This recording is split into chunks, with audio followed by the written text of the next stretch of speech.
Hello అండి, ఈ రోజైతే నేను ఒక మంచి రెసిపీతో మీ ముందుకు వచ్చేసానన్నమాట. పిల్లలు స్కూల్ నుంచి రాగానే వాళ్ళకి మంచి స్నాక్ ఐటమ్ అన్నమాట. ఎలాంటి పిండి ఏమీ వాడకుండా ఒక్క బనానాతోనే మనం ఇది చేసుకోవచ్చు అన్నమాట. అది ఎలాగో పూర్తి వీడియో చూసేయండి. ముందుగా మనం రా బనానాస్ని రెండింటిని తీసుకోవాలండి. వాటిని చక్కగా చెక్కు తీసుకోవాలన్నమాట.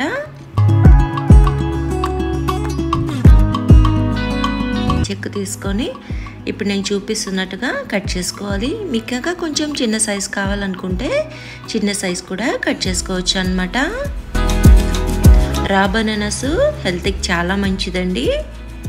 మనము ఎలాంటి పిండి కూడా ఈ రెసిపీకి యూజ్ చేయట్లేదన్నమాట. ఇలా అన్నిటినీ చెక్కు తీసేసుకోవాలి. నేనైతే 3 బనానాస్ తీసుకున్నానండి. అన్నీ చెక్కు తీసేసుకున్న తర్వాత మనం ఒక పాన్ పెట్టేసుకొని అది కొంచెం హీట్ అయిన తర్వాత దాంట్లో మనం డీప్ ఫ్రైకి సరిపడా ఆయిల్ వేసుకోవాలి. ఇవి ఎక్కువ ఆయిల్ తీసుకోవండి, ఎందుకంటే మనం పిండి ఏమీ వాడట్లేదు కనుక ఆయిల్ ఎక్కువైతే మనకి తీసుకోదన్నమాట.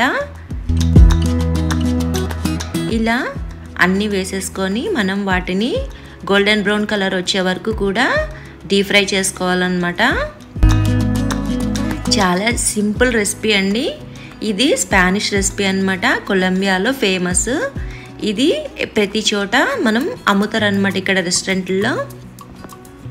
ఇట్లా మనం గోల్డెన్ బ్రౌన్ కలర్ వచ్చిన తర్వాత ప్లేట్లోకి తీసేసుకోవాలి. నేను ఒక రెస్టారెంట్కి వెళ్ళినప్పుడు అక్కడ మాకు వెజిటేరియన్ ఏమీ దొరకకపోతే ఇవి కొనుక్కున్నామన్నమాట. నాకు చాలా నచ్చింది. నేను అక్కడే ఈ రెసిపీని నేను చూశాను. ఇది చాలా సింపుల్ రెసిపీ అండి.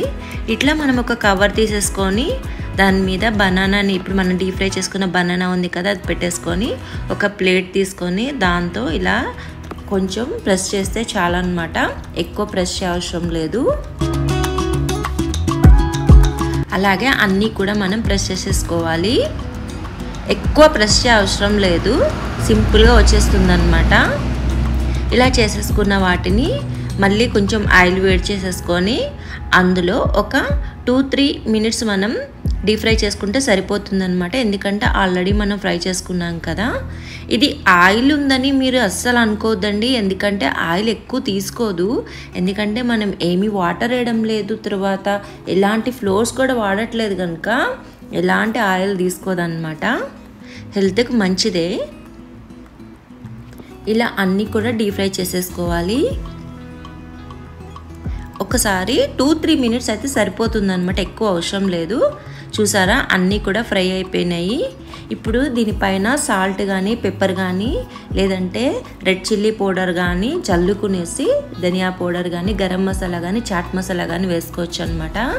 టమాటో చట్నీతో తింటే చాలా బాగుంటుంది. స్నాక్గా, బ్రేక్ఫాస్ట్గా, బయటికి వెళ్ళి ఎక్కడికైనా వెళ్ళినప్పుడు కూడా తీసుకుని వెళ్ళొచ్చు అనమాట. మేమైతే బయటికి వెళ్ళినప్పుడు ఇవే చేసుకుని వెళ్తాము. ఇట్లా టమాటో చట్నీ వేసుకొని తింటే నిజంగా అద్భుతం అంటే అద్భుతం అండి. మీరు కూడా ట్రై చేసి ఎలా ఉందో నాకు చెప్పండి. మరో మంచి వీడియోతో మీ ముందుకు వచ్చేస్తాను. మీ వెల్లింకి బ్లాగ్స్ చూస్తూనే ఉండండి. మీ మాలతి బాబు.